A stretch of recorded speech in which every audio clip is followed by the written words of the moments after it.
What if the reason you're still stuck isn't because you're lazy? What if it's not a lack of discipline? What if it's not a lack of motivation, focus, productivity, or even willpower? What if the thing holding you back is the very thing you believe is helping you move forward? Every day, millions of people consume self-improvement content. They watch videos about success mindset. They read books about personal growth. They listen to podcasts about discipline. They save productivity tips. They research dopamine detox strategies. They learn about habit building, mindset shifts, and the psychology of procrastination. And yet most of them remain exactly where they are. Not because the information is bad, but because information and transformation are not the same thing. Think about how easy it is to mistake learning for progress. You watch a video about focus, suddenly you feel productive. You read an article about discipline, suddenly you feel like you're becoming disciplined. You learn the psychology behind success, suddenly you feel closer to success. But nothing has actually changed. Your brain doesn't always distinguish between consuming information and applying it. In many cases, simply learning something new creates a small reward response. You feel accomplished. You feel intelligent. You feel like you're improving. But that feeling can become a trap, because the moment you feel progress, the urgency to create actual progress starts to disappear. This is the self-improvement trap. The trap isn't that self-improvement is bad.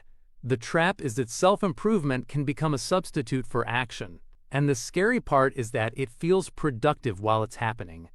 Imagine someone who wants to get fit. Instead of exercising, they spend hours researching the perfect workout routine. They compare training methods. They watch transformation videos. They learn exercise science. They save dozens of fitness tips. At the end of the day, they know more. But they haven't done a single push-up. The same thing happens with business. People spend months studying entrepreneurship.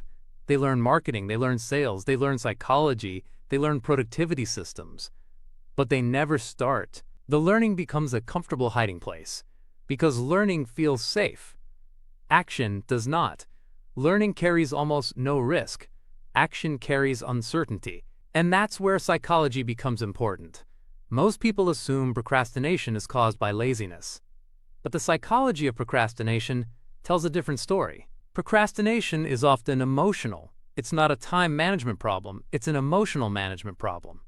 When people avoid action, they're usually avoiding a feeling. The fear of failure, the fear of judgment, the fear of looking stupid, the fear of discovering they're not as capable as they hoped. So instead of facing those uncomfortable emotions, the brain finds an alternative. It chooses preparation. Preparation looks responsible. Preparation sounds intelligent. Preparation receives praise. Nobody criticizes someone for learning. But endless preparation can become a sophisticated form of avoidance. And because society celebrates self-improvement, the behavior becomes even harder to detect. You can spend years inside this loop. Consume, feel inspired, make plans. Imagine success. Take little action. Consume more. Repeat. The worst part? You can genuinely believe you're making progress. This is why some people spend 5 years studying productivity without becoming productive. It's why some people read hundreds of self-help books without changing their lives. It's why some people know everything about success but never experience it. Knowledge alone doesn't create transformation. Applied knowledge does. There's another reason this trap is so powerful. Modern platforms are designed to reward consumption. Every video, every article, every motivational quote, every piece of advice provides a small burst of stimulation. Your brain starts associating self-improvement content with reward.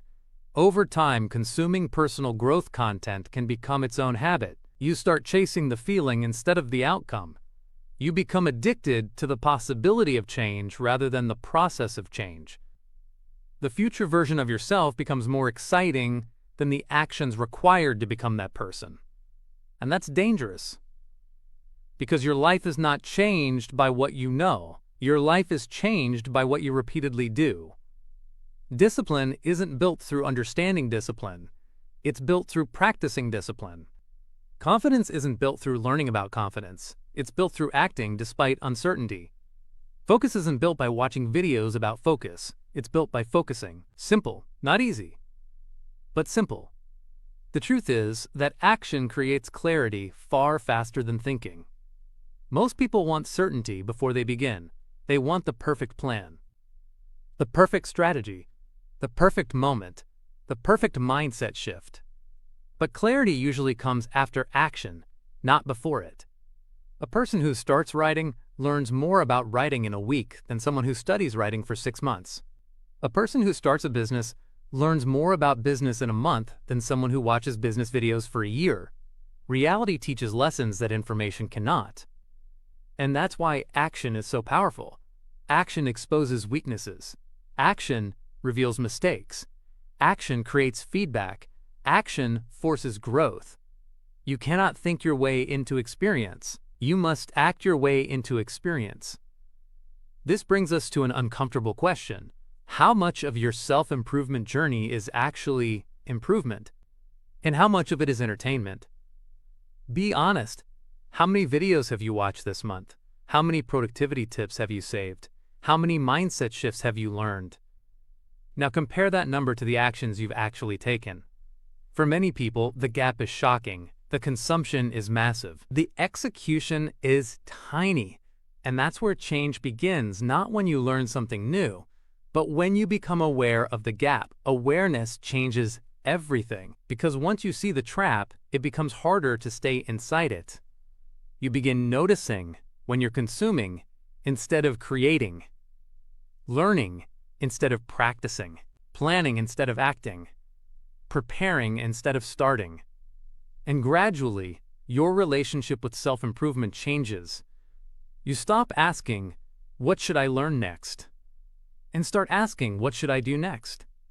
That single shift changes the entire game. Because personal growth is not measured by information collected. It's measured by behavior changed. The people who transform their lives are rarely the people who know the most. They're usually the people who act the most. They fail, adjust, learn, improve, repeat. Not because they possess some extraordinary success mindset. Not because they discovered a secret productivity hack. Not because they completed the perfect dopamine detox. But because they understand a simple truth. Action comes first. Motivation comes later. Confidence comes later. Clarity comes later. Results come later. The first step is almost always uncomfortable. And that's exactly why it matters. So the next time you feel the urge to watch another self-improvement video, read another self-help article, or search for another productivity tip, pause for a moment. Ask yourself one question. Am I trying to improve, or am I trying to feel like I'm improving? Because that question might reveal the difference between staying stuck and finally moving forward.